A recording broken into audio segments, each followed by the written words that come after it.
তার সরকার বর্তমান বাইকে আমরা শুভেচ্ছা জানাই।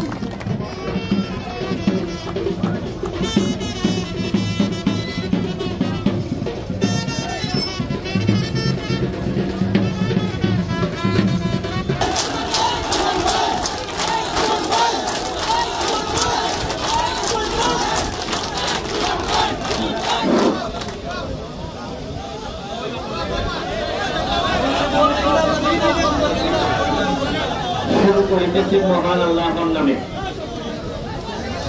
তিনি পরম করুণাময় এবং অত্যন্ত দয়ালু।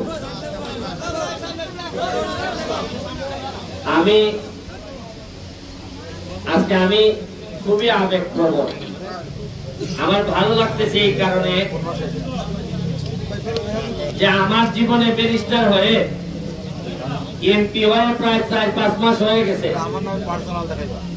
আমার পরিবার অথবা আমার ছেলে মেয়ের জন্য একটা থাকার জায়গা বা ফ্ল্যাট বা বাড়ি করতে পারি নাই, কিন্তু ভালো লাগতেছে যে আমি আমার এলাকার সিএনজি শ্রমিক ভাইদের জন্য 2টা স্ট্যান্ড বানাইতে পারছি। আমার প্রথম যেদিন বক্তৃতা দেই, বড় বক্তব্য যেদিন বাজারে দেই, সেদিন প্রথমে আমার নজরে পড়ছিল একজন লম্বা দাড়িওয়ালা লোকের। হঠাৎ করে দেখি ওই কোণার মধ্যে দেখা যায় একজন দাড়িওয়ালা লোক। গিয়া দেখি আপনাদের সভাপতি নেতা কাদির সরকার ভাই।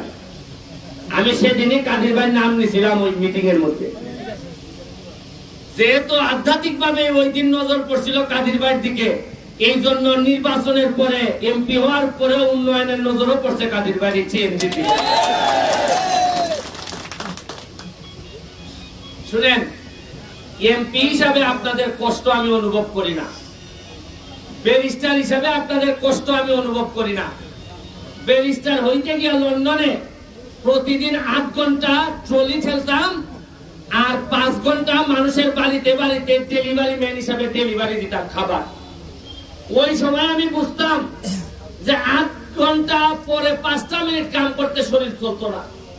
মনে হইতো কখন বাসায় যাই, মুখ একটা রেস্ট নিব, একটু বিছানার মধ্যে পড়ে থাকবো। সুতরাং আপনাদের এই কষ্টগুলো আমি একেবারে ঘাম দিয়ে বোঝার চেষ্টা করি, এবং আমি বুঝি বলেই নির্বাচিত হওয়ার পরেই প্রথমে যখন ময়লা পরিষ্কারের জন্য পানিতে ডুবতেছিলাম, ডুবতে উঠে আমার মনে হয়েছে সিএনজি একেবারে তার বাসস্থান ছাড়া থাকতে পারে না। আপনারা অনেকে মনে করেন যে আমরা মনে হয় দোষাদোষি করি। দোষাদোষি করি না রে ভাই। যে আমাদের ভাগ করে নষ্ট করছে তার ব্যাপারে কিছু দীর্ঘ নিঃশ্বাস ফেলানোর অধিকার তো আমাদের আছে। আচ্ছা, আমাদের সোনারঘাটে কি কম ছিল যে গত 40 বছর ধরে আমরা একটা স্ট্যান্ড বানাইতে পারি না? আমরা এমপি পাইছি, আমরা মন্ত্রী পাইছি, আমরা বড় বড় বক্তব্য দেওয়ার লোক পাইছি, কিন্তু একটা স্ট্যান্ড বানানোর লোক পাই নাই। আরে খালি স্ট্যান্ড কেন? আমি তো কথা দিয়ে যাচ্ছি আপনাদেরকে, যদি বেঁচে থাকি প্রতি বছর যে 1 মে হবে, প্রতি বছর একটা অনুষ্ঠান করে আপনাদের জন্য নতুন নতুন সম্ভাবনার কথা আমি আইসা বলে যাব। এই মোরা নদীতে বাঁচাইতে গিয়া, নদীটারে বাঁচাইতে গিয়া, আর আপনাদের 2টা স্ট্যান্ড করতে গিয়ে এই পর্যন্ত খরচ হয়েছে প্রায় 75 লাখ টাকা। কাদির ভাই আমারে বলছে যে 2 লাখ টাকা অন্তত নেই। আমি বললাম, কাদির ভাই কার কাছ থেকে টাকা নিতাম? এ বেটায় যদি সিএনজির বেটায় যদি টাকা আমারে দেওয়ার লাগে 2 লাখ, তে এ বেটায় যাত্রীর কাছ থেকে নেওয়ার লাগতো না টাকা? সিএনজির ড্রাইভারও বিপদে পড়বো, যাত্রীও বিপদে পড়বো। 8 টাকা আমি তোমার কাছ থেকে কেড়ে নিতাম, রাষ্ট্র এবং শেখ হাসিনা আমার দিকে টাকা দিয়ে বড়াই নিতেছে। ইটা টাকা 10 বছর করছেন, কি তাই হিসাব চাইল তুই বাক তুই ভাই দেশ থেকে? 10-15 বছর ধরে এই টাকা গেল। আমি দেখি মাত্র 4 মাসে জননেত্রী শেখ হাসিনা আমারে 29 কোটি টাকা বরাদ্দ দিয়েছে। কত কোটি? 2 লাখ টাকা দেওয়া যায় না সিএনজি রে।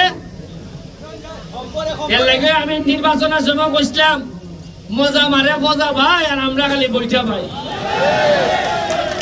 বুঝলাম কি ওই উনকা প্রতিটা দাবে দাবে বাড়ি আইব কিতা কিতা বরাদ্দ দেয়